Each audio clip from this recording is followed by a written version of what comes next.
গতদিন যে রাকিব এবং সাইফুর রহমান বাবু আপনার দোকানে তারা আইছিল, তারপরে আপনার কাছে কি কোনো চাঁদাবাজি বা আপনার কাছে কোনো টাকা পয়সা কি তারা নিছেনি? আমার কাছে টাকা পয়সা নিচ্ছে না। বা আপনাকে কোনো হুমকি দামকি দিছে?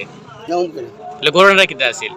ঘটনা হলো আমরা আমার দোকান চেক করে যত রুগী আটকে ছিল তখন চেক করে তারা কি আপনার সাথে কোনো বাজে আচরণ করছে বা না, এরকম কোনো কিছু নেই? আচরণ বলতে কিছু না, আমরা গোডাউনে চেক করেছি। আচ্ছা, আর মাধুরী স্টোরের যে তেলের যে বিষয়টা, এই সময় তো আমি দেখছি আপনার কেসের মধ্যে বোয়া সময় তেলটা মানুষের নিতেছে, এই তেলের টাকা কি রাকিব বাবু নিছে না মাধুরী স্টোরের মালিকই পাইছে বুঝা?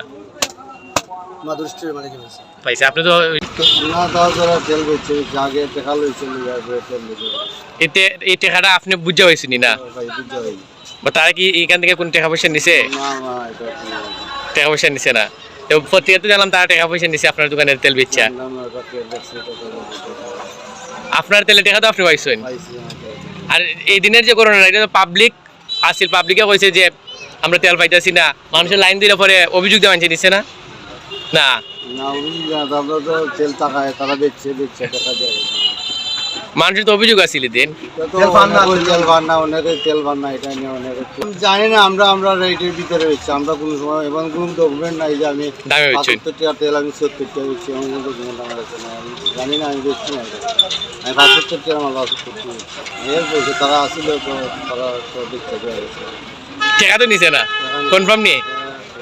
সরকার ২০ কারণে এক কারণ পাওয়া যায় বা এক কারণ পাইলে তো আর কিছু করা যাবে না। সিন্ডিকেট বলতে এখন আমি তো দেখছি না রে বাবা, কথা তো হচ্ছে না। আমি তো একটু দাম দেখছি না। কত দিনে ওজন মালে এক গাড়ি লামাইছে, পুরানো মাল বেচছে তোমরা আমরা ওরা আইছে না, এক গাড়ি মাল লামাইছে। এটা আছে তারা এখনো বড় লোড, এখন অনেক সময় লোড বেশি লাই, অথবা আমরা ইয়ে মতো পাই না, সবসময় আমরা পাই না। এক কারণ দিলে এক সপ্তাহের ভিতরে আর তেল নাই, এক মাসও পাই না। বিভিন্ন হলো তারা কোনো ইয়ে করিলে কোনো লোড সিন্ডিকেটের মাধ্যমে এখানে বেশি লাই আর কি। আমরা যেহেতু তেল পাই না, আর এক কারণ দিলে এই 15 দিনের ভিতরে পুরো তেলই পাওয়া যায় না। আমরা করছি তো ওটা এবার তেল যাই পাই পাই ইয়ের থেকে, কোম্পানি থেকে যদি তেল দিলে বলি তেল পুরানো যায়, এটা আমরা ইয়ে করতে পাই না। কিন্তু তেল আবার বিভিন্ন হলে তারা পাইও, আবার কাস্টমার থেকে পাই আবার রেট নেয় কিনা। অনেক সময় মাল আইলে পরে আপনারা কিন্তু ওই যে এক কারণ তেলের লগে চাল দিতে পাই না, ডাইল দিতে পাই, মানে এইভাবে আবার বেশিও নাই। তেল তো পাই আমরা একবারই পারাম না, কাস্টমার আমরা একবারে ধরে রাখতে পারাম না। এবার এই যে সারা রোজা গেল, তেলের অভাবে আমরা ব্যবসা করতে পারছি না ঠিক মতো। একটা টোকা লাগাইলেও তেলের অভাবে পারছি না দিলাম। আর এই যে তেলের ক্রাইসিসটা, এটা তো সিন্ডিকেটই আছে, নাহলে তো ওই তেল পাই গেল।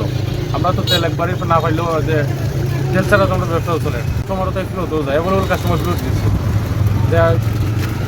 একটা ধরলাম টোকা দিতে 5 লিটার তেল নাই, 1 লিটার তেল নাই। আমি কত যাদের তেল এনে বেচছি, কিন্তু ওই তেল দিয়েও পোষানোর মতো নয়।